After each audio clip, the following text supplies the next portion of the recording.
Hello, everyone, and welcome to the lunch hour so long with Kimberbell. Today we are talking about the Two Scoops bench pillow. How many of you have this in your hands? You're ready to go. Or maybe you just like eating ice cream while you're, waiting for this to be delivered to your home. Either way, it's all good, right? We've got Two Scoops bench pillow in the house today, and we are ready for part one of the sew along. So take a closer look at this cute pillow. Of course, this is one of the Kimberbell bench pillows. It measures 16 by 38 inches in size, and it could not be any cuter for summer, my friends. And it just brings back so many ice cream memories, doesn't it? Good morning, Sherry and Patricia from Kentucky. Good morning, Kathy from Pittsburgh and Catherine. Hello, Cheryl. Always nice to see you. Thanks for being here. We are going to have a whole lot of fun today as we do part one. This is a three-part series that we're going to be talking about. And today is just the beginning. So if you cannot catch this the whole time, if you, work or someone else who wasn't able to see it, it is always available on our YouTube channel and on Facebook. So you can catch it anytime, not a problem. Now, if you are thinking, I love that design, I love this whole theme, but I'm not sure I want a bench pillow. Guess what? People are making these into table runners, which are just so cute, as well as wall hangings.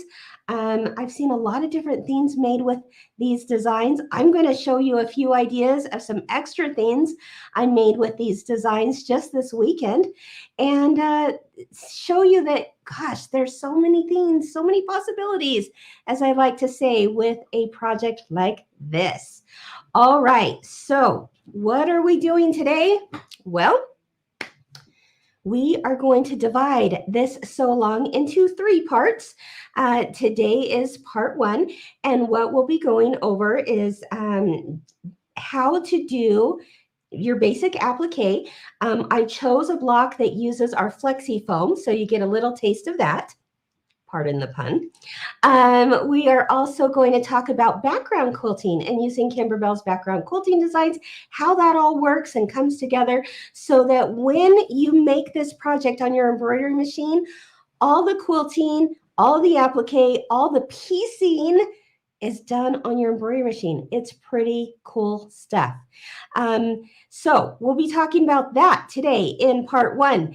In part two comes this Wednesday, so just in a couple of days, we're going to be talking about the pieced blocks. Let me show you what I'm talking about here. How to do these pieced blocks and how to quilt them all on your embroidery machine. Here's another set of the piece blocks. And don't you love that those half square triangles have the most perfect points you ever did see? Oh my gosh, it can't get any more perfect. And that's because the beautiful thing is it's done on our embroidery machine, which we love. And then come Friday, in a couple more days, we'll finish it off by talking about how to quilt your borders and then some extra tips for any of the other types of embellishments that are there. Did you know that this little truck guy has a sound button in it? Do you hear that? I'm going to put it right up to the microphone. How's that?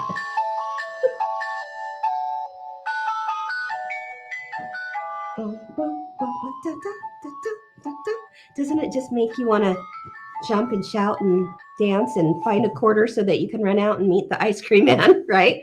Maybe it's a few quarters these days, but it brought back memories for me, and I'm sure it does for you too. So let's go ahead and get started, shall we?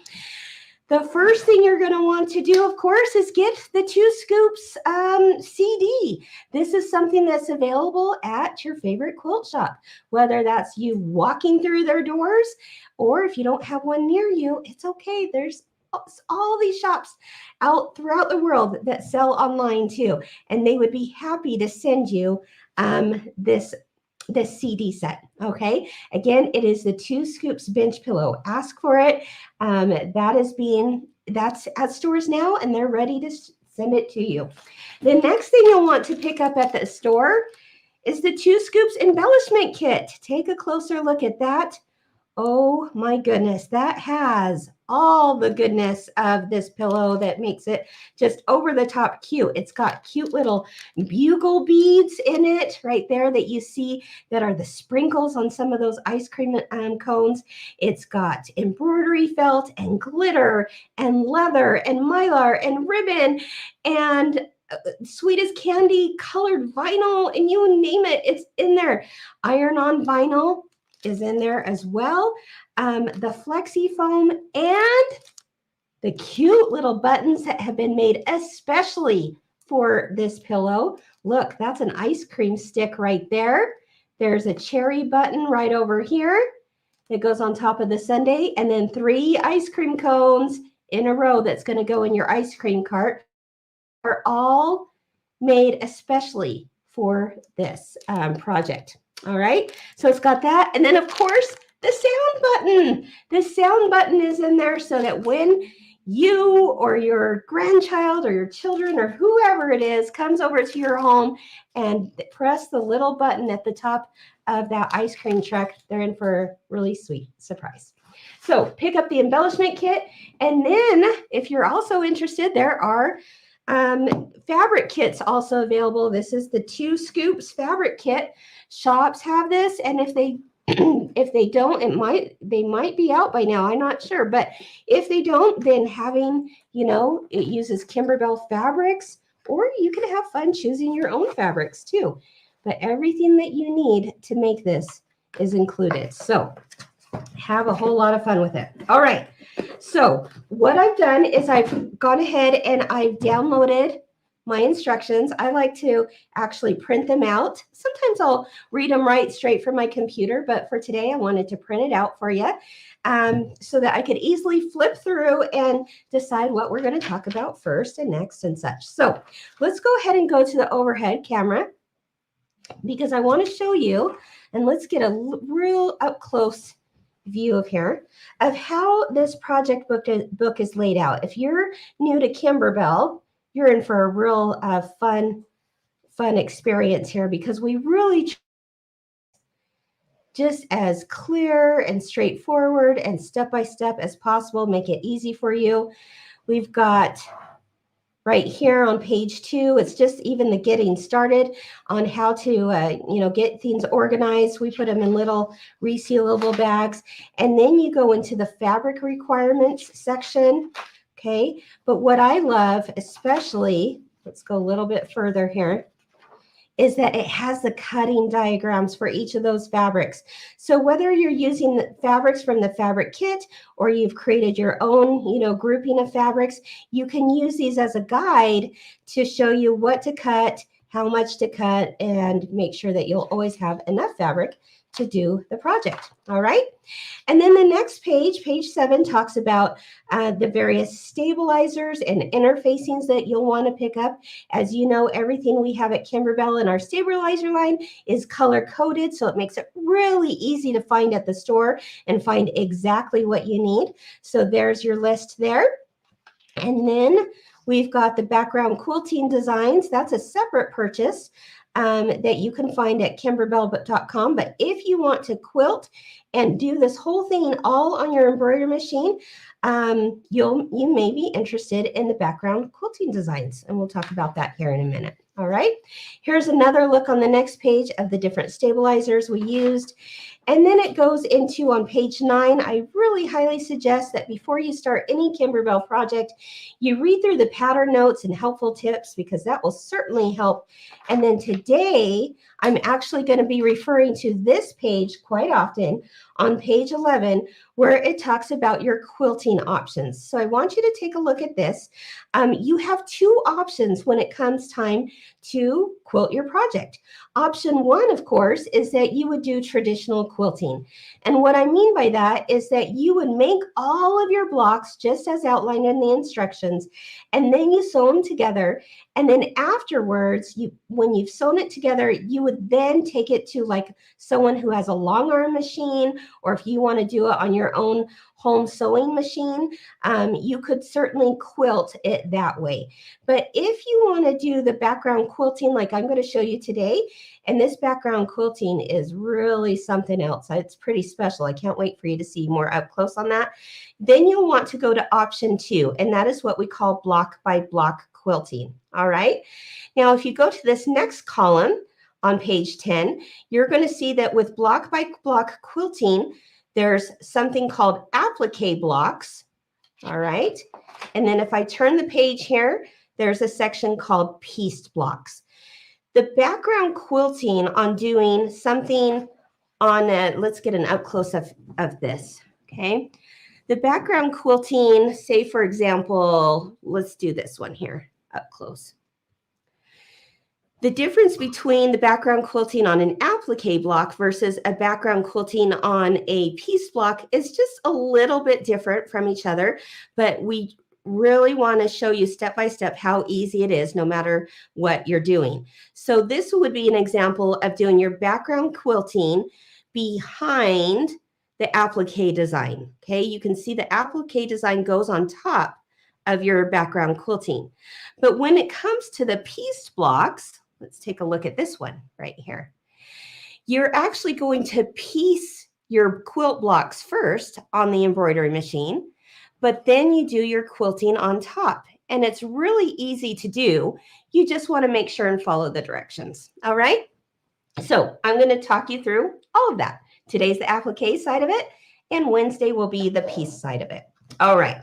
So if you are looking for the background quilting designs, like I said, it is available at kimberbell.com. Just go up to products, then background quilting, and then you can search by project and look up Two Scoops. And there you will find a bundle price of designs, or you can find individual designs. All right.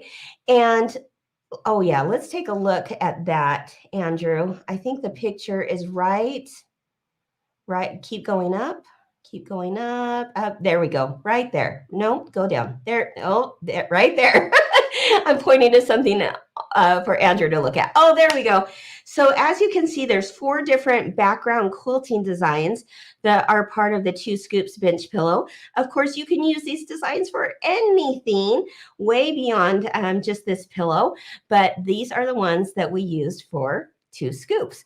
The one in orange, that crosshatch quilting, boy, can't you see that for just about anything out there? That's the one I'm going to be showing you today. But then there's like the ice cream cones and the malts and the ice cream truck. That gray one at the bottom is the border design. And I'm going to show you a fun thing I did with just that border design on a tea towel. So anyway, lots of ways that you can use these background quilting designs. They are on sale for 25% off at, up until the end of this month. So you have another, I don't know, is it another week or so to get that background quilting for 25% off by May 31st, and then the price goes up. But it's a great deal either way. And with that download, you'll also receive this page that will point out where we used the various background quilting designs, like what we used on each block. It also describes it in your book, but this is also part of that download if you want a quick reference guide. All right. Okay. So I've done that. The block we're going to make today is on page, are you ready? 38, and it is called Soft Serve. I love this, Soft Serve ice cream. Before I go into how to do that here on the machine, are there any questions? I've got Libby and Hannah with me today. And of course, Andrew, can't forget Andrew. They're here helping me out. So Hannah and Libby, are there any questions before we get started? No questions. Wow. Okay. Well, this is going to be easy peasy today, I guess. But of course, if you have any questions, please holler through the screen, right? Please let us know in the comments. And if we can't get to them live, we'll certainly go back and answer them afterwards as well. Okay, so as I mentioned, we are going to do the soft serve ice cream block today. And the great thing about, showing you just this one block here is that if you know how to do this block, then you'll know how to do all the other blocks, okay, that have appliques on them. So just know that, you're learning something new with the one, but it applies to all of them, which is really cool, okay? Another thing to know is that this can all be done in a 5x7 hoop. And yes, even that truck, if you don't have a larger hoop, you can still do this with a 5x7 hoop. You're just going to do something that we call multi-hooping, all right? And on the CD, as a separate PDF, you're going to find the instructions for how to do it. So if you, all my 5x7ers out there, if you're wondering how to do this block, don't forget to download this extra set of instructions, which will walk you through step by step on how to do it. We really try our best to make everything possible for a 5x7, but sometimes some of these blocks, they have to be just a tad bigger. And so we'll walk you through it. No big deal. We'll make sure that you can do it with a 5x7. So make sure you download those instructions. There's another set of instructions if you don't want to put the little wood stick on there, on this fudgesicle. Let's take a look at that. But oh my gosh, how cute is that, right? And that's part of the embellishment kit. If you would rather stitch that instead, there's also a set of instructions for that ice cream bar. Let me show you what that looks like so that you can look for it. And you will see the wood stick stitched out as just part of the design. All right. And then there's one other set of directions. If you have a 5x7, you're going to want to do a double hooping of this block right here that has life is like ice cream. Eat it before it melts. And that's a double hooping, but we give you instructions on how to do that. So check all of those out if you have a 5x7 hoop. All right. Let's get started, shall we? All right. So let's take a closer look here. Let's go ahead and go to the overhead, Andrew. Let's take a look at page 38. Now, notice, of course, it gives me my fabric cuts right here. So I've got them all ready prepared, including my Flexi Foam, which is a product from Kimberbell that gives it just a little more poof. Oh, it is fun to use, my friends. It's going to make that ice cream just pop. So we're going to use that. Of course, we use our Kimberbell project batting in this case because I am going to do the background quilting in the hoop. So I've already cut my project batting for that. And I've already fused my Kimberbell fusible backing to the back of my background block. So that's something, as you see here, it'll say fusible backing. You fuse it to the wrong side of the background block, and I've already done that. This is going to greatly reduce puckering. You're going to absolutely love this product. Some people ask, do you put it on all your appliques? And I personally don't. I only put it on my background blocks, and I put it on any fabrics that are like maybe a really light color, and then it's going on a darker color. That fusible backing will help prevent shadowing too. So that's when I use fusible backing, my background blocks and pieces that are light in color for appliques. All right. Now let's take a look at what happens after our materials section. Do you see this right here? It says block by block quilting instructions. The following steps only apply if using block by block quilting designs from Kimberbell.com. So this is where I'm going to go, all right? But if I am not doing the background quilting and I am simply just stitching my design on a background block without the quilting, just skip to this where it says hooping instructions and follow the instructions as outlined. All right. But because I am doing my background quilting, I want to take a look at that first. All right. Now, in this sample, it says the sample was made using, can we get any closer on this, Andrew?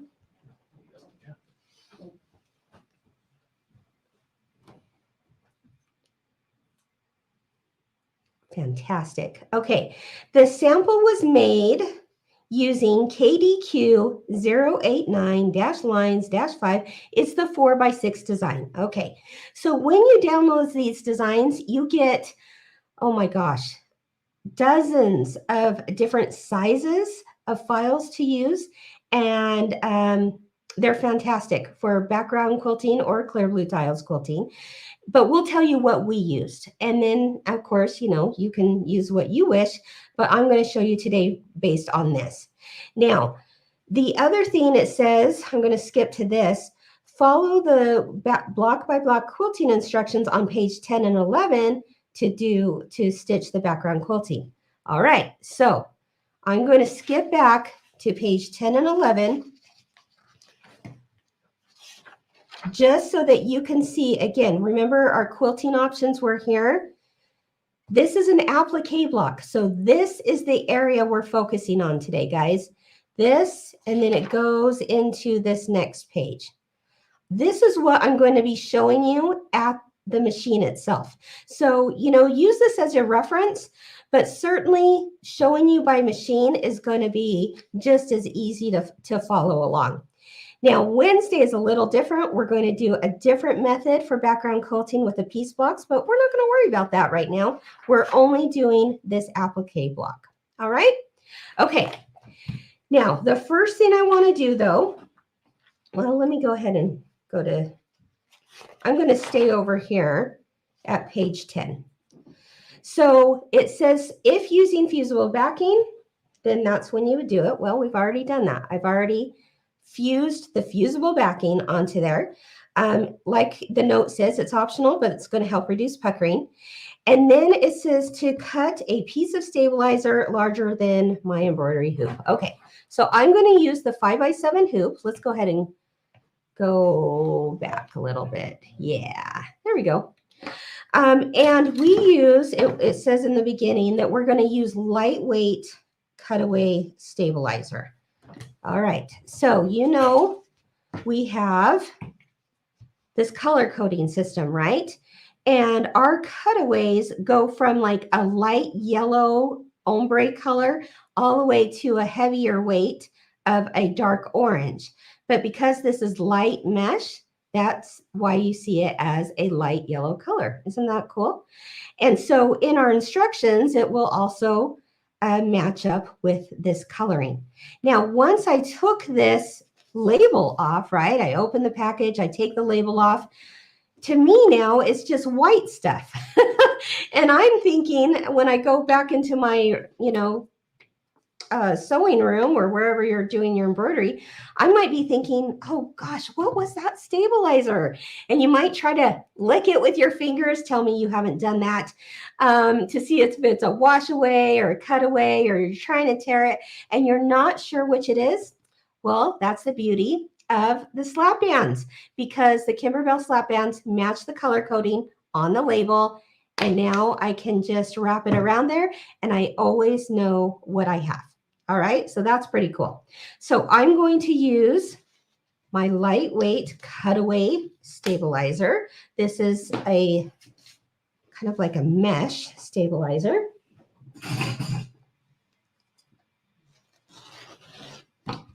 And I really like the lightweight mesh for these blocks. It's going to keep it, it's going to, keep this stabilization, of course. But if I was not doing any additional appliques on this and I was only doing background quilting, I might even opt for our ultra light mesh cutaway. You could certainly use that stabilizer as well. Okay. But since we've got appliques going on, I'm going to do it a little bit heavier, which is just the lightweight. Okay, once I've done that, let's follow our instructions here. I hooped my, here we go. I hooped up my stabilizer, okay? And now I need to merge my two, let's go ahead and go to the front. I need to merge my two designs together for it to stitch on the embroidery machine. I want to take what is the background quilting, which in this case is like a cross hatching, And I want to take my ice cream design, right? I've got to take both of those. Let me show you what I'm making here. It's this one right here. Let's get an up close of that.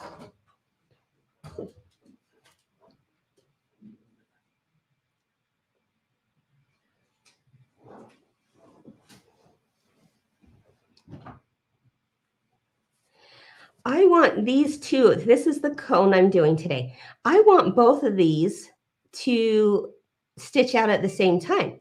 Now, there's a few different things that you can do to make that happen. I like to call them the 3 ways you can make this happen with embroidery, of combining your background quilting to your actual applique design. Let me show you what I printed, because sometimes visually printing it is even a better visual, I guess I should say, of what I'm about to do. This is a printing of what the background quilting is going to end up looking like. Okay, it's this crosshatch quilting. Don't you love it? There we go. And what I need to be able to do is now take my applique design, which is right here, and put it on top of this background quilting, right? So that when they come together, my design is going to stitch out, my quilting design is going to stitch out first, and then the applique design is going to go on top of it. But how do I bring those two things together? Well, there's 3 ways you could do it. Okay, and if you've seen my tutorials before, you know what I'm about to say, but we'll say it again. The first way that's possible to do this, of course, is if you have software. If you have machine embroidery software on your computer, it's very simple to take 2 designs and merge them together and save them as a new file, put it on your USB, and then put it on your machine. All right, so that's way number 1. But we realize that not everyone has embroidery software. So what do? Well, the second way is that you could just load this single background quilting design on your machine, and you load this one only, and you stitch it just like you do background quilting, okay? And the directions, of course, you can find on page 10 and 11. Or you can find it in the download too. We give you directions there as well. And then once that's all stitched out, you delete the design, and now you add in, you say, okay, now I'm ready to stitch this design, and you don't take anything out of the hoop. It's centered right in between, or right on top of it, the other one. And now you stitch only this design. And together, it makes a finished quilt block, right? So that's idea number 2. But what I'm going to show you today is actually on my machine itself. And that is idea number 3, that most machines, I would say probably 90% or more of machines probably have this feature. And that is what we call add. Let me show you how it's done. Okay. So let's take a let's see as close as we can get onto this machine. I like to show you on this machine because I can see not everyone's going to have these, visuals, but at least you can see what I'm doing, so you can then repeat that on your machine. But remember, it told me that I needed to have KDQ089. Well, here it is, KDQ089. That's the folder, and I'm going to click on that. Okay. Now it gives me 2 more design folders to choose from. I can choose embroidery files or the instructions themselves. The instructions, if you want those, you would download those on your computer and print them at home. What you're looking for, because it's on the embroidery machine, of course, are the embroidery files. So that's what you're going to click. And now I'm going to look at what format I need. And as you can see, we always include 9 different formats for the most common embroidery design formats. And I'm going to click on PES. Okay. Now, remember in the directions, it told me I needed the 4x6 design. So right here, I see all of them. And you can see there's quite a few different sizes here. But I can look here and go, oh, yep, that's my 4x6 design. It's labeled. Now, if your machine doesn't show you an icon like this, then that's okay. It will show you, the name of the file, or you could find it on your computer and then bring just that specific design to your machine. But I know it's the 4x6 file I need. Okay, so I'm going to click on that. All right. Now I'm going to hit set. Let's go down here. And all machines, again, will have something very similar to what I'm showing you. Now, as you can see here, I've only got this, right? But I still need to add this. So here's how I'm going to do it. Your machine will have some kind of add feature. And if you're not familiar with that, call your local shop, whoever sold you the machine, and they can certainly help you with that. But you should have some kind of add function because I want to add a design on top. So I hit add, and then I'm going to go to my other designs. And as you can see here, there's pictures of all the designs that are part of Two Scoops. And I'm going to scroll down until I see this soft serve ice cream cone. Boom, right there. And now that appears. But where's the background quilting? Well, there's one more button we need to press. Hit set. Now do you see how it's come together? You've got your background quilting. You've got your ice cream on top. It's showing me right there. I can hit embroidery, and now I'm ready to go. All right? Easy peasy. Very, very fun. All right. So let's see.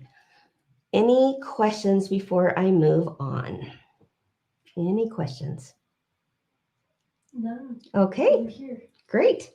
So I've already hooped my light mesh cutaway stabilizer, and I'm following, let's see, we're on step 5 on page 10. We're in the second column under applique blocks. Step 5 is to stitch the batting placement line. So let's go ahead and do that. It's just going to be a little square or a rectangle.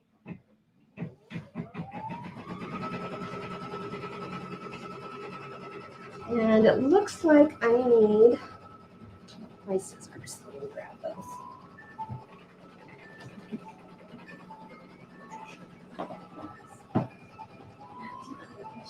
Okay, question? Okay, this question is from Patricia Poland on Okay. YouTube, and she's wondering, when you bring in the second design, do you need to center in the hoop? That's a good question. Okay, Patricia, great question. When you bring in the second design, do you have to center it in the hoop? The automatic thing, the default, I guess I should say, will always be that it just centers in the hoop.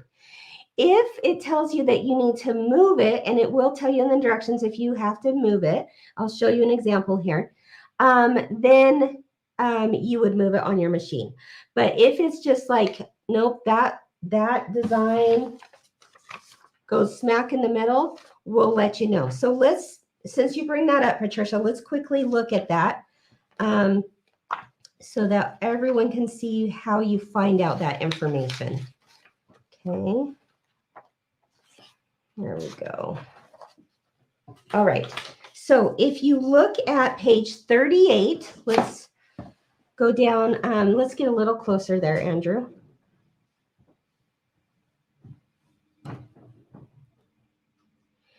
As part of the block by block quilting instructions, always look here too to see whether or not you have to move it or if you keep it centered.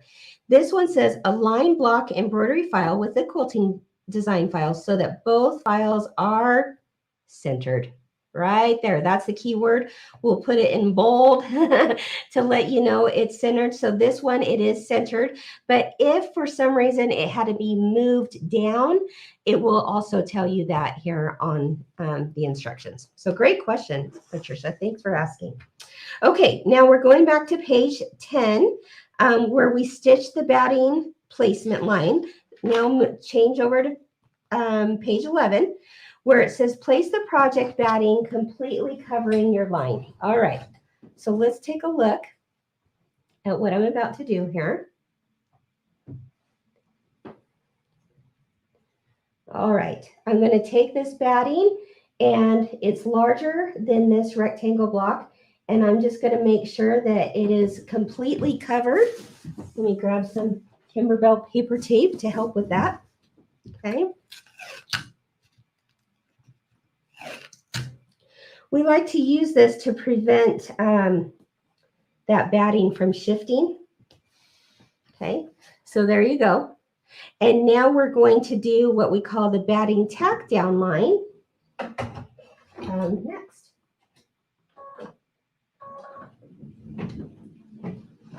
Now, while that's stitching out, I often get asked the question with these kind of tutorials, how do you know when you go to do like the block by block quilting, how do you know how big to cut your batting? Okay, how do you know how big to cut your batting? Well, there's a few different ideas. First, in the background quilting download will come instructions. This one looks like this, so let me show you over here. So all of this comes with our background quilting. You will see an image, a thumbnail image of the block itself that you're going to be quilting, and then you see all the different designs files listed there. And then if you will turn to page 2, yeah, the very next page, there's a chart, okay? Since we are using the 4x6 file, okay, remember we pulled up the 4x6. We can look on this chart and go 4x6. What I need to go over, it says batting size. There's a column for batting size. It says 5x7. So I know to cut my batting 5x7. All right. Now, if you don't want to look at a chart, you simply just cut a piece of batting that is larger than the block that was just stitched out. Okay, you can certainly do that, but there is a chart if you really want to be conservative with your batting. All right.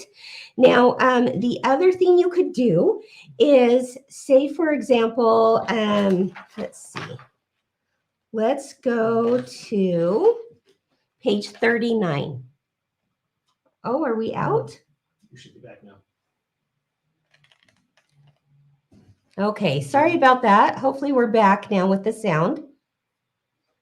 I'm not sure where we lost you, but there is the chart in your download that tells you, what you need to cut your batting at. But another way to do this is, if you wanted to, you could turn to the block itself that you're about to stitch, which, Andrew, let's get overhead camera on this one. I'm doing the soft serve, right? I could go to the very end and see what my finished block size is going to be. And it says 4.5 by 6.5 inches. When it's all said and done, that's the size it's going to be.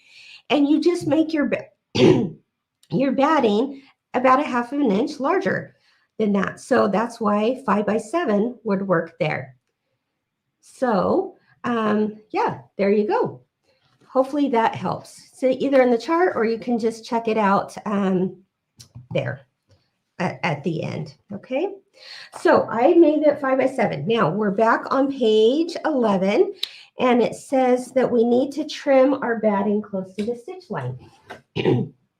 So here we go. As you can see, our batting was just a little bit bigger, but that gives us some wiggle room to actually grab onto this batting and be able to trim the extra batting off. Okay, so I'm going to use these our Applique duckbill scissors to cut the trimming off of the extra stuff around it, to trim it up, I should say.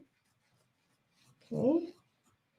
And what's great about this, and if you've done our quilting before, background quilting, when you use the block by block method, those designs have something those designs are specially digitized so that there's no batting in the seams, which is awesome because when this is all said and done, you'll be able to sew these blocks together and voila, like magic, there will be no extra bulk and no extra batting in the seams, which is pretty awesome. Okay, the next step we're on is, again, we're at the top of page 11, step number 9, is to stitch the background placement line. So what's going to happen is it's going to stitch a 1/4 inch around all 4 sides of where this batting ended, and that becomes our seam. All right, so let's go ahead and go to that point. And while that's stitching, do we have any questions? Hannah. Okay, so I have a question from Cindy West, and she says, I know that you have a cutting chart, but will show what direction to cut the direction fabric.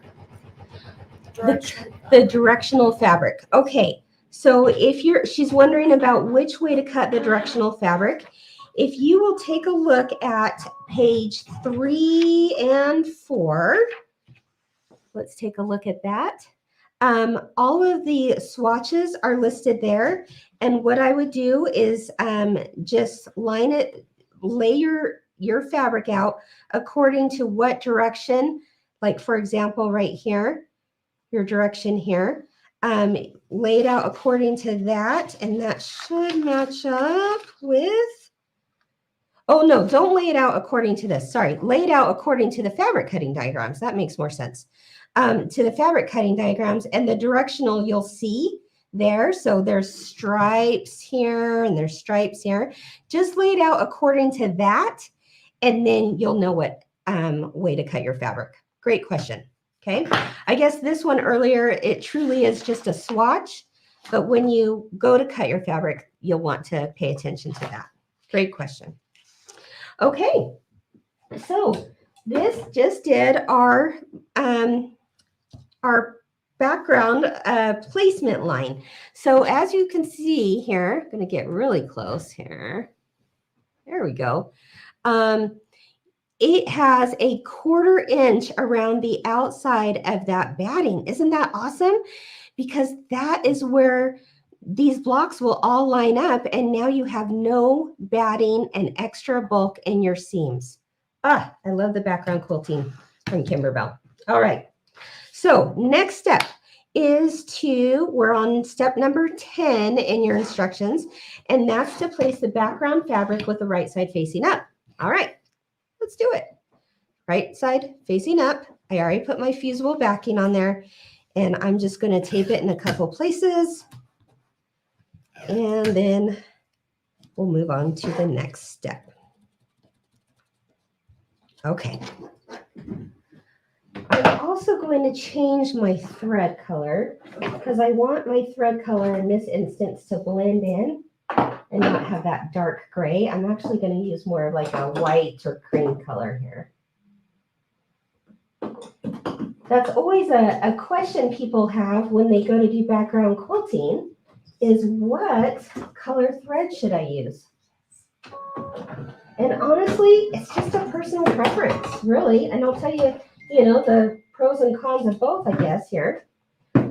But let me put my foot down here, and now it's going to do the tack down line for the fabric, okay?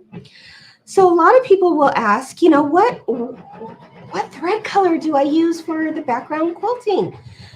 Well, like I said, it's personal preference. Now, if more often than not, I would say that I always blend in my quilting. I like the softness of just having the background quilting maybe not distract from the applique. But there are some cases where I think the quilting is so dang cute that I want to see it, right? And so a perfect example would be a friend, Carolyn. I don't know if she's on right now, but she had posted a picture of one of our background quilting designs for spring showers. And I think in our example, we used white thread because it was, to kind of blend in. But she used a darker teal thread on a light blue background, and it just popped. It was a wow. And you could see all the designs, and it was really, really cute. So it's just personal preference.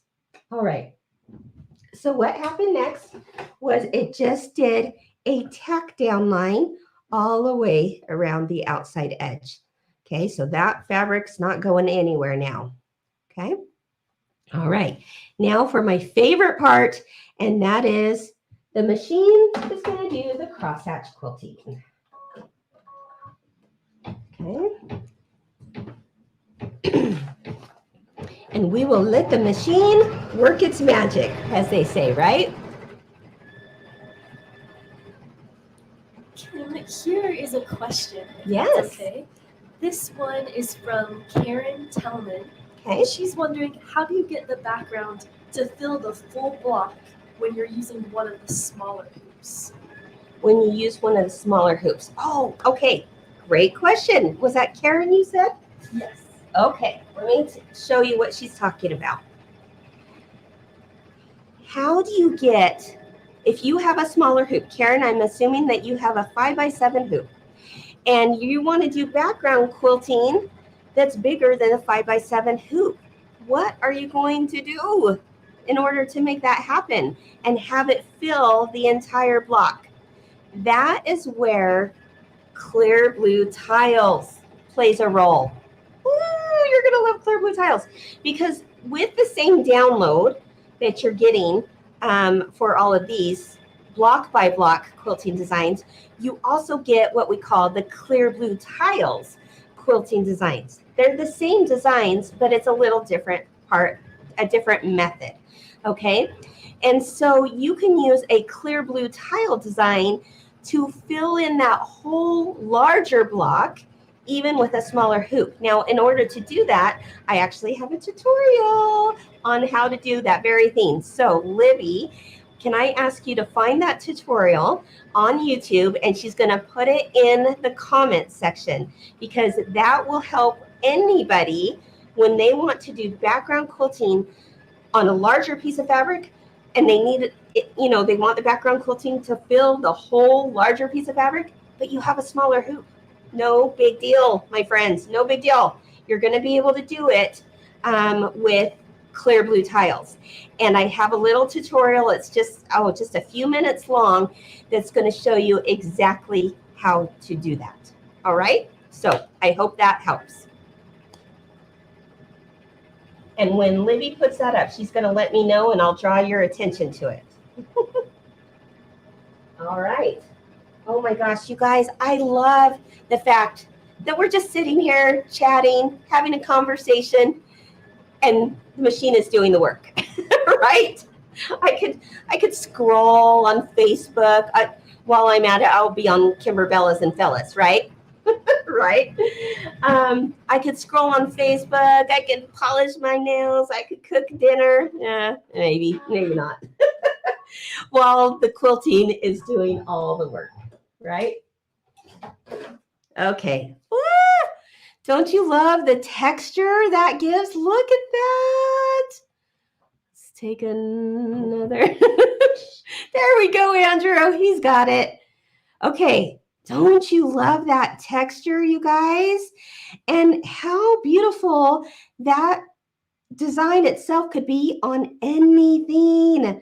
If you've got other projects that need background quilting, here you go. Use this one. It's so versatile, right?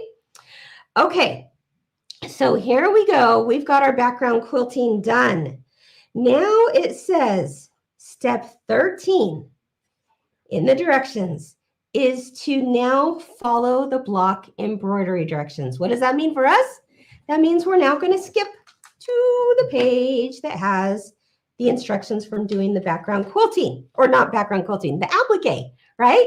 And because I already merged those two together, it's ready for me to go. It's saying, hey, Kim, do the first step, which is the ice cream block, right?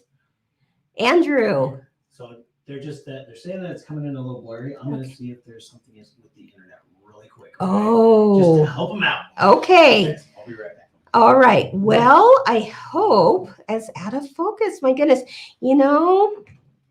Andrew's on it. He is going to make sure we get this. And in the meantime, I can make all kinds of crazy faces at you and you would never know, right? We can like have all sorts of fun here with a blurry screen, very blurry. Oh no.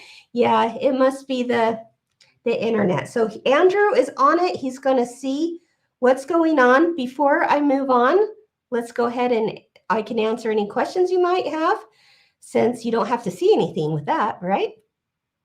So any questions, Hannah or Libby? Okay, here's one. Okay. And by the way, I just shared that link. Oh, Libby shared the Tiles link. Tutorial. Okay. Again, Libby just shared the link that if you have a small hoop and you want to do background quilting, but it's larger than your smaller hoop, you can do it with clear blue tiles. So there you go. And there's the link to it. Check it out. Okay, Libby, what's the question? So it looks here's like a it's still question. blurry. This one isn't necessarily about Two Scoops only. It's Okay. a more general question from Jan McGill. Okay. And her question is how to add quilting on earlier Kimberbell projects when you didn't have the added quilting designs. Example, Jingle Bells quilt. Oh, the jingle all the way. Yeah. You can still do it because I believe all of our, well, yes, you can still do it. You would do it the exact same way as I just showed you here. You just look at what size of block it is, and then to figure out which design you use. Say, for example, it's one of the tree blocks, if I remember right. It's a 6.5 by 8.5 inch block when it's cut. When it's sewn in, and it's already been, put together, that's what we would call a 6 by 8 block, right? Because we accounted for the seam allowances. So what I would do is go into my library of background quilting designs from Kimberbell and look for a 6 by 8 design. And there's a lot of cute Christmas ones out there. Look for the 6 by 8 and you would do the exact same thing on those older designs because they work for anything, even beyond Kimberbell quilts. Try them out because they'll work for all of it. All right. It looks like we're still a little blurry. Carolyn is asking, I'm seeing this here. Let's see. She says, I'm doing the milkshake and what is the vinyl glass? Oh, isn't that a cute one, Carolyn? Okay, the vinyl glass is actually, the vinyl is a, what we call an iron-on vinyl, and it is in the inside the embellishment kit, okay? So what you would do is iron on the vinyl. This is different than our regular vinyl. Our regular vinyl is like a 12 gauge vinyl that we often use for machine embroidery, but to do those milkshake glasses, we actually used an iron-on vinyl inside the embellishment kit. And you would fuse that on according to the directions. Oh, it looks like we're a little more clear now. Yay! You would fuse that onto your fabric before you applique, and then you applique that piece. Hopefully that helps. All right. Okay, it looks like we're a little bit more clear now. So Julie is asking what I'll be teaching on Friday. On Friday, I'm going to go over any of the embellishment tips and also how to do the borders with background quilting. Okay, so now we have turned back. We did our background quilting, right? We're ready. Oh gosh, I cannot get enough of how cute that is. I'm seeing all sorts of projects in my future with just that design alone. Right there. Awesome. Okay, so now I'm going to do the applique of the ice cream cone. And I am now on the second column of page 38. The first step is to stitch the placement line for the ice cream. So that's what I'm going to do. And in fact, well, yeah, we'll just keep the same thread in. Now, this is the same technique you would use on any appliques where you stitch a placement line so you know where to place your fabric, and then it stitches a tack down line and then it does like your finished edge if it has a decorative edge or a satin stitch. But in this case, we're actually going to use our flexi foam. Oh my gosh, you guys, look at this. This is about a 1/4 inch foam, and it just is going to give that poof to that soft serve ice cream cone. And this is also included in your embellishment kit. But do you see that? It's super soft. We use it in a ton of Kimberbell projects. So always have a package on hand. Even if you don't have the embellishment kit, you'll want to have a package because it's fantastic stuff. It's soft and it's so nicely on there. Now, I kept my thread white. Darn it, maybe I should have changed it. But because you can't see it very well, but it stitched out an ice cream scoop, right? Right there. Okay, and now I'm going to lay my foam on top just like I would an applique piece, really, just like I would if it was a piece of fabric. All right, and we'll just tape it in a couple of places. And now it's going to stitch a tack down line right on there, so I know where to cut away the extra foam.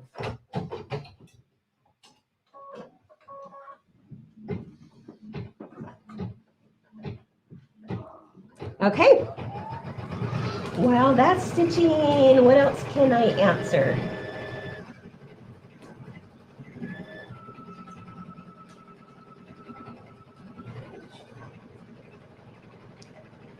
Okay, we got a question Okay. from Emily. Evelyn, Say all right. Evelyn, yes. Hi, Evelyn. She says, I know I'm way ahead. Can you tell me Good for you, how Evelyn. sprinkles are going to be adhered, please? Ah, the sprinkles. Aren't they cute, Evelyn? It just makes it, doesn't it? She wants to know, how are the sprinkles going to be adhered? Well, I hate to use a very, very bad word in the machine embroidery world. Are you ready? It's called hand stitching. Oh my gosh, I know it's a bad word. It's called needle and thread.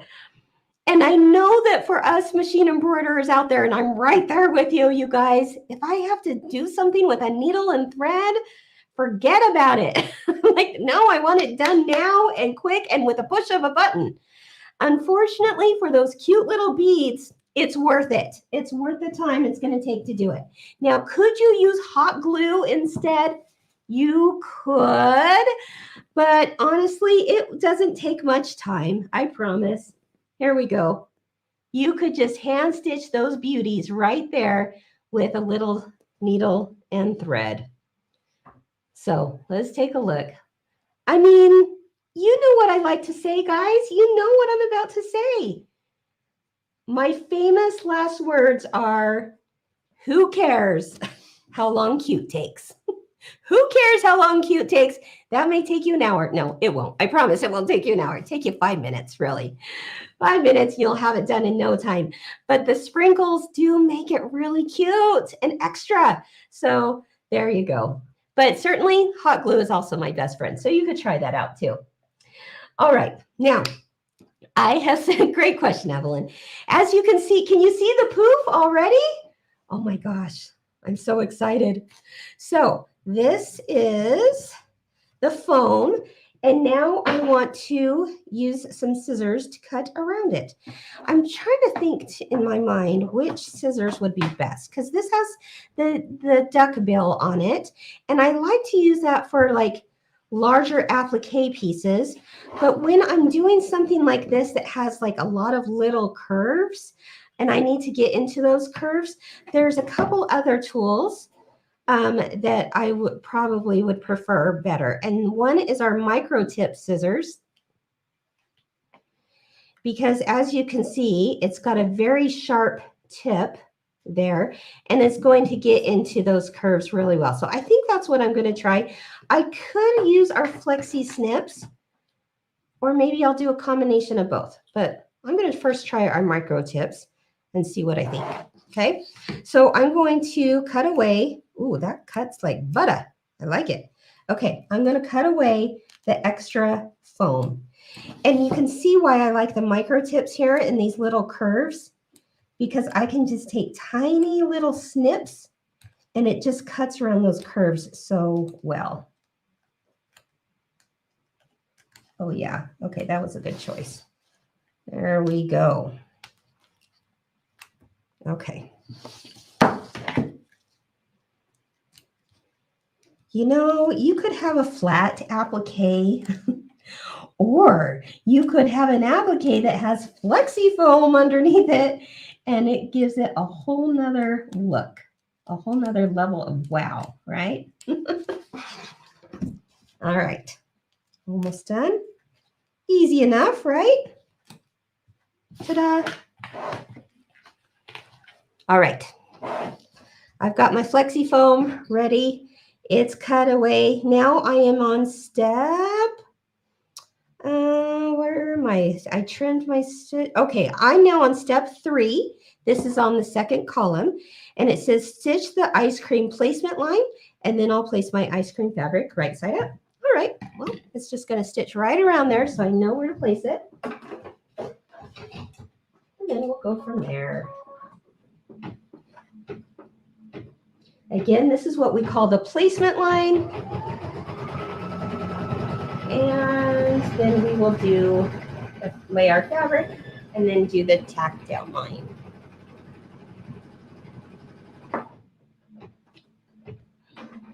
Roxana says, I love those duckbills now, but when I first got them, I was afraid of them. They really make you successful. Roxana, I'm so glad you just went for it, right? You said, I'm not going to be scared of no duckbill scissors. And it definitely makes a difference, doesn't it? Thanks for sharing that, Roxana. Okay, so it stitched a placement outline for my fabric. It just stitched right around that foam. And now I'm going to lay my white piece of fabric and I'm going to lay it with the right side facing up. And it's going to do the next step, which is the tack down.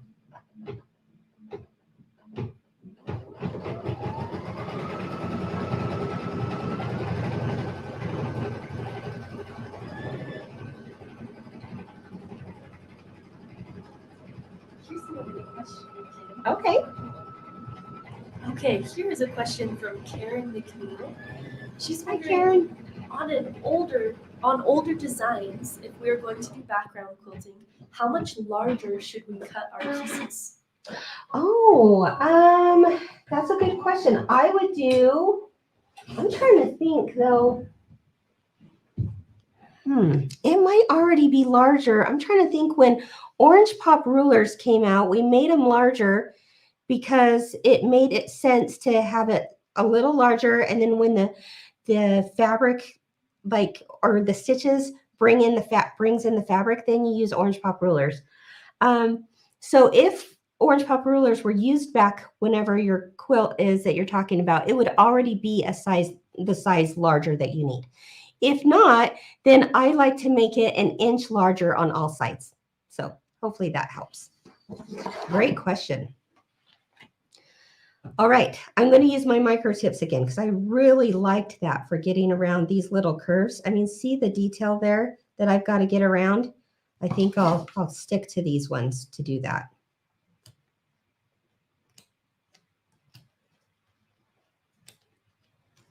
Okay, and while I'm cutting, are there any other questions or comments?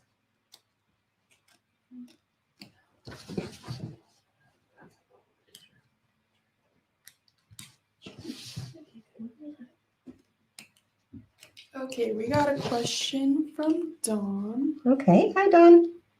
And, oh, it went away. 1 second. They said, could you use your scan and cut to cut out the top of the ice cream cone for both foam and fabric? That is a good question. Her scan and cut, that's an electronic cutting machine. And we do include what we call SVG files, which is a file type that people can use for electronic cutting machines. But when it comes time to doing something like foam, I would not recommend it. If it was just a flat applique, then certainly I would do it if it had a satin stitch around it. But the reason why I wouldn't do the scan and cut or any cutting machine with foam is because it's going to be really hard to get that fabric to sit perfectly on top of that foam and not shift. I would rather do what I'm showing is called the tack and trim method, which means we tack down a larger piece of fabric and we trimmed it around and then do it that way. I would only use an electronic cutting file if this was a flat design and had a finishing stitch around the outside edge. Okay, great question. All right, so now we've got our soft serve ice cream scoop up there. It's time to stitch. Let's see. We're on step number 5, which is the ice cream decorative outline and detail.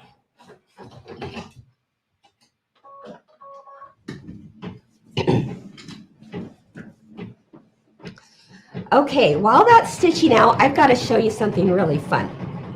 Are you ready? If you follow me on Wednesdays, you know that I do something every Wednesday morning at 10 a.m. Mountain Daylight Time on Facebook and YouTube. And it's called What's New Wednesday at Kimberbell. And I like to share with you exactly that. What's new? What's going on? What's new at quilt shops? What's new at, in the Kimberbell vault and all kinds of things like that, or any news we have coming up. So please join me on Facebook for that. But this last Wednesday, I talked about Two Scoops, and I said that this sew along would be happening. And one of the things I wanted to highlight when I did that was to show you that you can use these same designs that I used in the pillow, either the applique designs, even the pieced block designs, and even the background quilting designs that you purchased. You can use them in so many different ways. I want you to always be able to see that you're going to get so much for your money, such great value for these downloads of a background quilting design or purchasing a pillow like this. There are so many different ways to use them, and I wanted to show you that. So this last Wednesday, if you followed me, you knew that I thought, okay, it's wedding season going on right now. I want to do some kind of wedding shower gift, or maybe what we call a bridal shower, I guess I should say. I want to do a bridal shower gift for people because I'm getting invited to a lot of weddings right now. And so I used some themes from the pillow and from our background quilting. I used our tea towels, and I can't wait to show you what the end results were. Are you ready? I might as well show you now because it still has a little bit of time to stitch out. Take a look.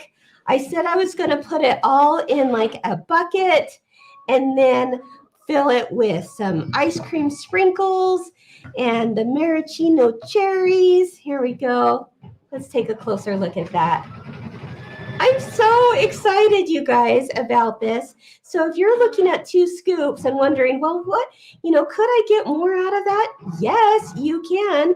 Here's a little jar of cherries, and here's some little ice cream bowls. I put even some glass ones here. Isn't that cute? Got a couple of those in there. Put some ice cream cones in there, some toppings, an ice cream scoop, you name it. But here's the star of the show, right? It's the tea towels that came from Two Scoops. And I told you, I said, I want to do something with the background quilting. So here's an example of one of the tea towels, where this is from our ombre tea towel collection.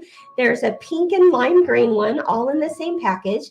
And then there's the teal blue and an apricot color in another package. So I took 3 of them, and this is what I did just to do the background quilting on that. So if you're thinking, well, that ice cream truck background quilting is cute, but I'm not sure if I'm going to use it beyond just the pillow, look what I did. And I think it's pretty stinking cute, right? I just used it as a border to do that tea towel. Now, how did I do that?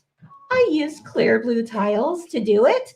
So I took this clear blue tile, which in this case was a 4x14, and I laid it on there, marked my crosshairs and such. and then used the 4x14 background quilting design to stitch that across there. Now, you may be thinking, what do I do if I don't have a hoop that big? No problem. That's why I love clear blue tiles. You guys, I cannot say enough about this, because I could take, say, for example, a 4x4 hoop, a 5x7 hoop, and choose the right tile for the hoop and still get that same look going all the way across that tea towel. And you will never be able to tell where it really stopped and ended. You won't be able to tell. Let's take another close look here. You won't be able to tell where that you had a smaller hoop to do this or a larger hoop to do it. And that's because of the way the background quilting is done. Isn't that fun? Okay, I'm going to tease it a little bit because I'm going to stick this back in here, go to the next step on the machine since it's ready, and then I'll show you more of this. Okay, we are at step 6, which is the cone placement line. So I'm just going to go ahead and press go, and it's going to stitch an outline for the cake cone, which is pretty darn cute when you see the fabric that we chose to go with that. And it's down here. Of course, things fall on the floor, right? This is the background fabric. I'm on, again, step 6. I'm going to place this fabric on top of that outline and just tape it in a couple of places real quick. And then I'll show you some more tea towel stuff. All right. There we go. So now that it's going to do what we call the tack down stitch. You know this by now, right? Even if you're new, I want you to feel like, you know, you can do this. You can do this. We'll walk you through the steps, right? And even if you've done this for years, it's always a good review. All right. So let's go ahead.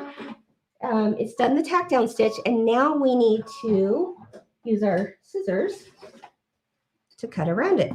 All right.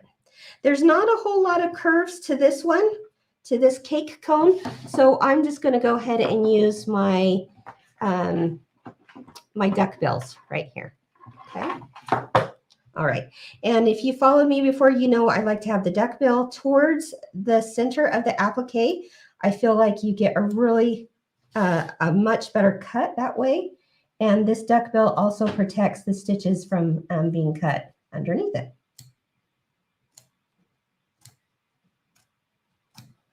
Okay. All right. And as I'm cutting that, are there any more questions? Yeah, we have a question from Sarah. Okay. She says, what does the back of the green tea towel look like, and what stabilizer did you use? Oh, that's a great question. I will show you. Okay. So I will show you in just a minute there. You said Tina? Sarah. Oh, Sarah. I will show you in just a minute here. But now we've got our cake cone. I'm going to change my thread to a brown color real quick. And then we'll do the decorative stitching on that.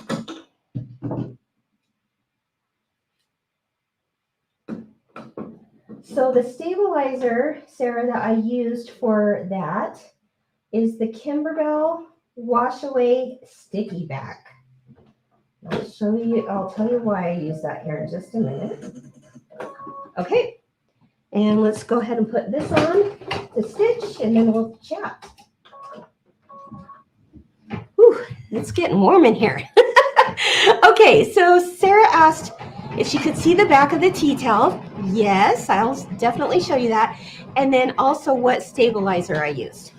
So when you're doing something like you're doing background quilting, but you're using it on something that does not have your 3 layers, right? Your quilt sandwich. This is an item. It's a finished item. There's no batting behind it, right? There's no backing. It's just that you want this to go across, like say an apron or a tea towel, or how cute this would be on the bottom hem of a little girl's dress. Someone mentioned that on What's New Wednesday this last week, and I thought that was a great idea. And so you want to place it there. What you would do is you would, the instructions for doing that type of background quilting on a finished item like this are in clear blue tiles, okay? So they are there, but I'll also tell you what I did. So let me show you real quick the backing. It just looks like the stitching on the front. I mean, it looks a little, I mean, you can tell it's bobbin thread, but there's no stabilizer because I used a wash away stabilizer on it, okay? So it's a little lighter in color because I used a white bobbin, but there you go. All right. So to answer your question about the stabilizer, I used a sticky back wash away stabilizer. I don't think I have it any right here, but it's awesome because what you do is you hoop your stabilizer and then you peel away a paper backing that's on the stabilizer and it leaves like a sticky film and like a sticker, right? And then what you can do is do your clear blue tile marking and you place that on the crosshairs of your stabilizer, which we give you crosshairs that you can stitch out too. That's also part of the download. And then you just match it up and then you can do this. This sticks, you don't have to hoop this. You actually do what we would call floating it on top of the sticky back and it doesn't shift. It doesn't go anywhere. It just stays put. You do your background quilting in this case, and then you wash it away. It's pretty simple. Okay. All right. Yeah. Georgia says so many great uses for the background quilting stitches. Yeah. I really, really want you guys to see that when you download these background quilting designs, there's so much more you can do with them than just a project like this pillow project or like a quilt or anything. There's some other really fun ways to use it. Okay. So it looks like it did the outline of the cone, and now it's going to do the decorative stitching. And let's see, Andrew, can you plug in my computer? I think it went out. Oh, here we go. Never mind. I found it.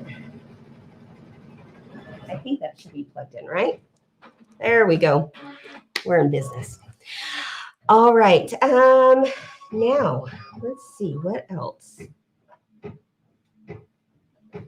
So that's doing some more decorative stitches. Let me show you some other things I did in here. So Andrew, let's go ahead and get this.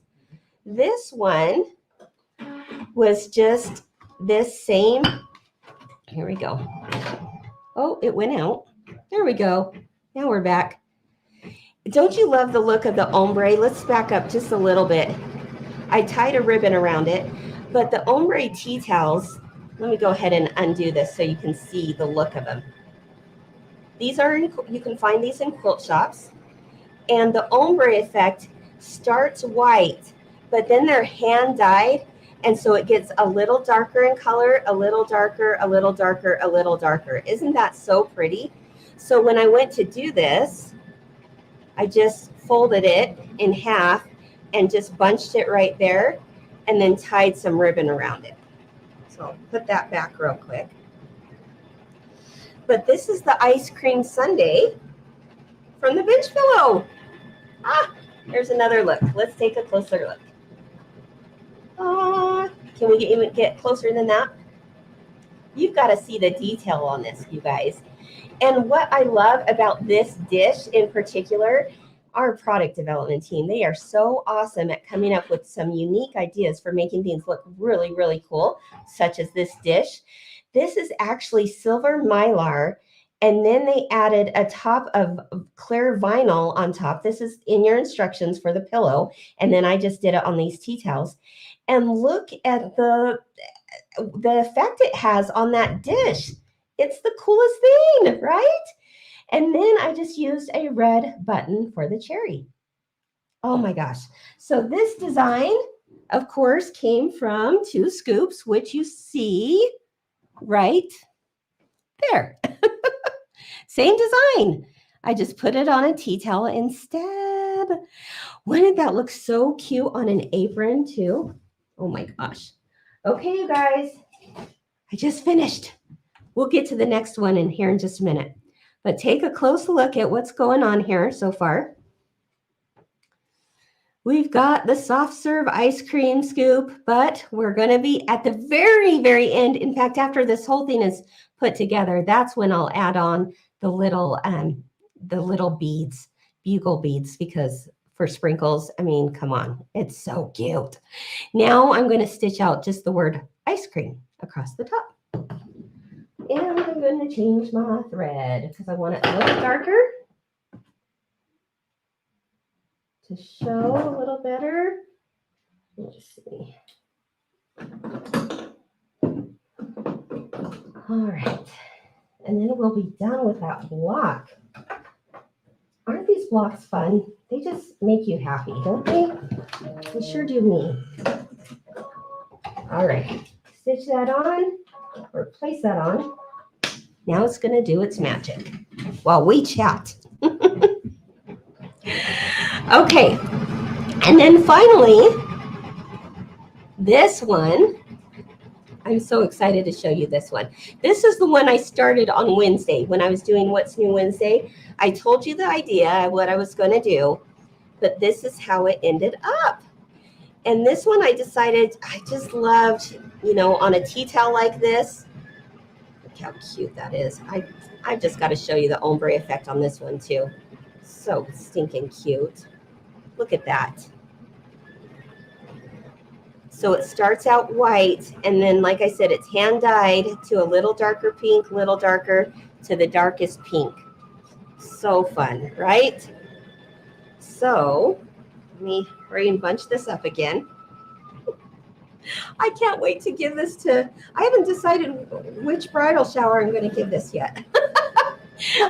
I've got a few coming up, so I might be busy. I might have to do some more of these, right? You know, this would be really cute for like teacher appreciation gifts too. And you don't have to do 3 of them. You could just do one with some ice cream bowls and maybe a ice cream scoop, and tell them what a fantastic teacher they've been this year. That'd be really cute. Be cute for someone's birthday. Be cute for your own house, right?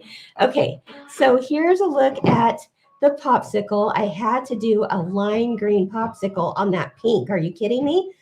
You just can't choose any other color. I'm telling you, lime green and pink, truly, truly an adorable combination. But do you not recognize this? You guys, do you recognize this strip, this pieced strip? Do you know where that came from? It was all done on the embroidery machine, and it is on the pillow. It came from this right here. So you can piece that all in the hoop. And I did 3 sections. That's how much it took to get across this tea towel. But that would, oh, you guys, I'm starting to go crazy now. I need a little girl in my life, a little, like, I can picture a 2-year-old, a 5-year-old, 4-year-old, oh my gosh, with a cute little skirt with this as the bottom edge and the background quilting design right above it, and then the sundaes, maybe the milkshakes, I can't decide what, on the bodice. How cute would that be? Oh my gosh. Okay, anyway, I digress. Let's go back to this. This is the border that came from the Two Scoops bench pillow. Isn't that fun? Now, how did I do it? This I actually stitched on its own onto water-soluble stabilizer because I didn't want any extra bulk in it, okay? So I stitched those onto water-soluble stabilizer. That ends up making a 2.5-inch strip. And then I cut off the hem of this tea towel, just cut it right off because I didn't want the thick bulk of a hem. And then I placed right sides together so that I could then add, you know, this section. And then to make it so that it was also, can we get an up close of that? So that it was also covered on the back. You see that? I added, okay, so if you're sewing, I should have done it step by step. Maybe I'll do that in another What's New Wednesday. Okay, would you like that? Some kind of quick tutorial on this. But what I did was I sewed this to this, and then on this side, this bottom edge, I actually took a 3-inch strip of just white fabric and sewed it right sides together, and then folded it so that it would then come across and then stitch down a hem, if that makes sense. And as you can see, I top stitched it in pink thread to match the towel, and that's how I did it. There you go. So fun, right? I'm so excited. I can't wait. So yeah, maybe, I don't know, teacher gifts, Mother's Day is already passed, but you know what? Just surprise your mom anyway. Make it for your own home because it just makes you smile. It'll match your bench pillow or table runner, whatever. You guys, talk about timing. I think we're done. Whew. I did it. Look at that. There. Look, you're done. You finished. Woo, woo, woo. There it is. Ice cream. Ice cream, ice cream, ice cream. A few months ago, probably, it's been, when I was talking about this bench pillow initially on one of the What's New Wednesdays, I asked you guys, what are the kinds of memories you have that have to do with ice cream, right? And boy, did you have some good memories. Boy, talking about special occasions, sad occasions, heartaches, breakups, but happy times too, like all of them.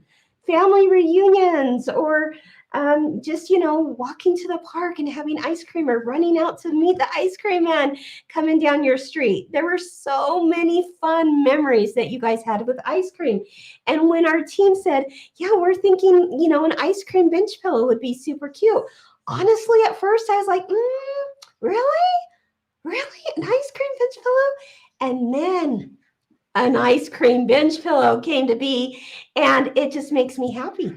It just makes me so happy and smile. And it's just the little things, right, that we can do to bring a little bit of more joy into our lives.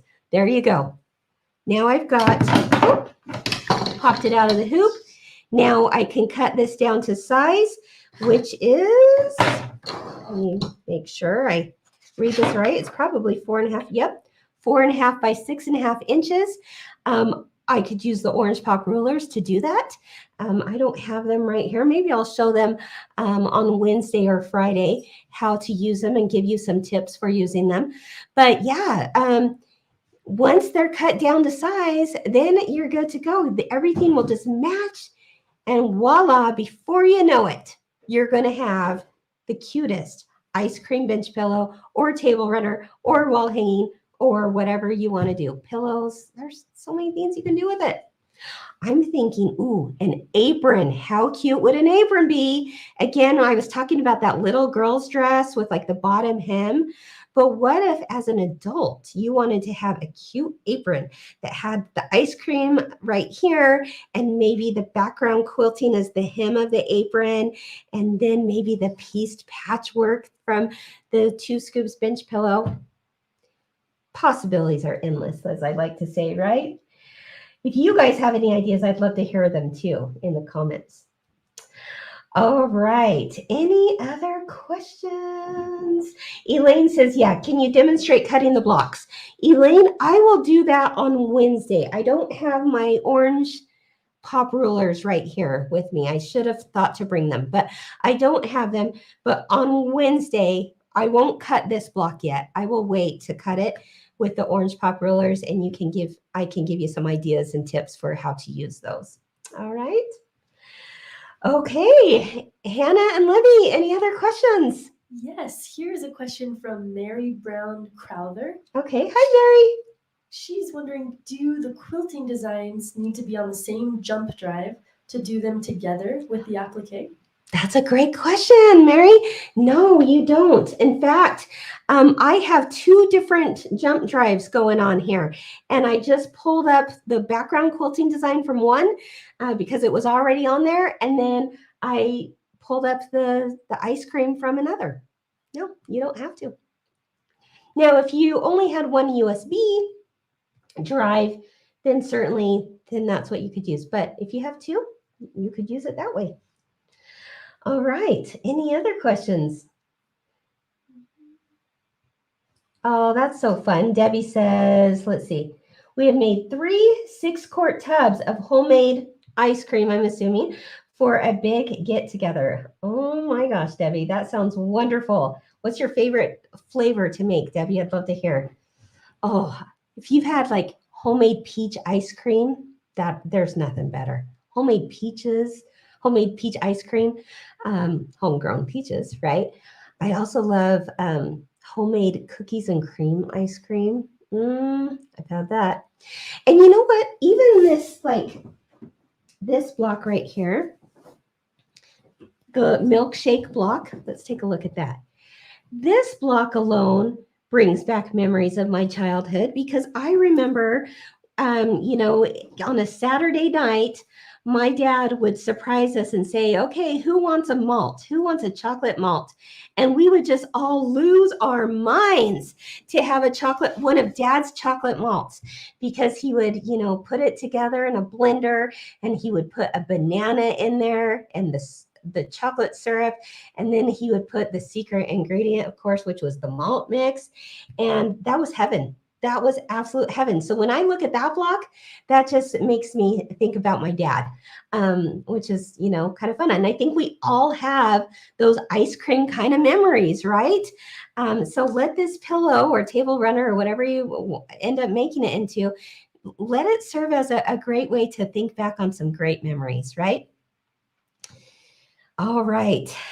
Any other questions or comments? Pamela says, I'm loving your projects. I'm a newbie. Started my red, white, and bloom. Pamela, welcome to the fun. Some of us might call it crazy fun, but it certainly is fun nonetheless. You're going to have a whole lot of fun here. And there's lots of Kimberbellas and fellas out there that are ready to help all of our newbies answer any questions you've had. You've come to the right place. I love it. All right. Any other questions? Here's Libby. one from Jackie Eichmann. Okay. That's how you say her last name? All right. Hi, Jackie. She's curious, how does the Mylar wash? It will be just fine. Now, this one is covered. This Mylar is covered in vinyl. So you shouldn't have any problems with it. The vinyl is stitched down around it, and so it encapsulates that Mylar. You shouldn't have any problems. Now, if I was using Mylar with like another different type of design, I would want to make sure that before I washed it, it was a very pretty dense stitching across the top so that you don't have little pieces flaking off. But you're certainly not going to have that problem with this one because you've got the vinyl, the clear vinyl covering it. All right. And then what I like to say with any of these types of quilts that have lots of extra embellishments on them, my recommendation is to just spot treat it or wash by hand, because, then you can be a little more careful and cautious with all the parts. Janet says, addicted fun. Thank you, Janet. I'm glad you feel that way. I sure do too. All right. Let's see. Any other questions? Hannah, Libby? Oh, Andrew has one. This is Okay, Andrew. And I've seen a lot of people ask if they can see these where they can rewatch these tutorials, and if there's previous sew-alongs that you have done, where they can find it. Yes, thanks, Andrew. That's a great question. And the answer is yes, you can watch them at any time, even the past tutorials. Every time we have like a new bench pillow come out or a big feature quilt, I like to do what we call the lunch hour sew along. And you can always find those at the main Facebook page of Kimberbell. Okay, there's two different Facebook pages at Kimberbell. We have a private page, which anyone can join. We welcome you there too, but it's called Kimberbellas and Fellas, and I encourage you to join that, where you can share all your projects and questions, and everyone helps each other. It's a great place to be. So that's the Kimberbellas and Fellas page. To watch these tutorials, though, they are on the main Facebook page of Kimberbell, but you can also find them at YouTube. So check out YouTube. In fact, I think that's the best place to find them because they're categorized a little bit better than you can find them on Facebook. And while you're there, I want you to subscribe to the Kimberbell channel on YouTube so that you never miss a tutorial or a commercial about what's something new going on, or heavens, a fashion show that we did a few weeks ago to launch the brand new Bella box. There's all kinds of really fun things, including tutorials, including What's New Wednesday. You can find it all on the Kimberbell YouTube channel. And so while you're there, I encourage you to like it and to subscribe to it for sure. All right, so the next sew along for Two Scoops is on Wednesday, and we'll be talking about this patched border. Of course, the patched border itself in the pillow, and then how to do the background quilting with that as well. All right. Okay, any other questions before we sign off for today? I'd love for you to join me on What's New Wednesday this week. Wednesday will be a busy day with you and I if you're with me, because Wednesday at 10 a.m. Mountain Daylight Time on the Kimberbell Facebook page or YouTube channel, I'm going to be showing you the brand new Cup of Cheer. You know how they say pictures can't do it justice? The pictures are pretty phenomenal. But wait till you see it on video, live and in person on What's New Wednesday. I'm going to be showing that to you, and we're going to have lots of fun giveaways, and it's just going to be a party because we are celebrating that the next big project from Kimberbell is called Cup of Cheer, and it is a Christmas quilt like you've never seen before. It's an Advent Christmas quilt, and it's pretty awesome. I'm super excited to make one or two or maybe even three of them, maybe four, because I've got 3 kids and I want one. So I don't know. We'll have to see how ambitious I get, but I can't wait to show you all the fun details of that one. That is this Wednesday at 10 a.m. Mountain Daylight Time on Facebook and YouTube. So that's a special episode. And then come 12 o'clock noon Mountain Daylight Time on at the same place, you're also going to learn part 2 of the Two Scoops bench pillow to do the piecing. And then on Friday, we will finish it all off. All right. Okay. So thank you again for joining me today. Have a wonderful day, everyone. If we didn't get to your questions live, we'll certainly go back and answer everything that we can. And I wish you the very best. Have a wonderful day. Bye-bye.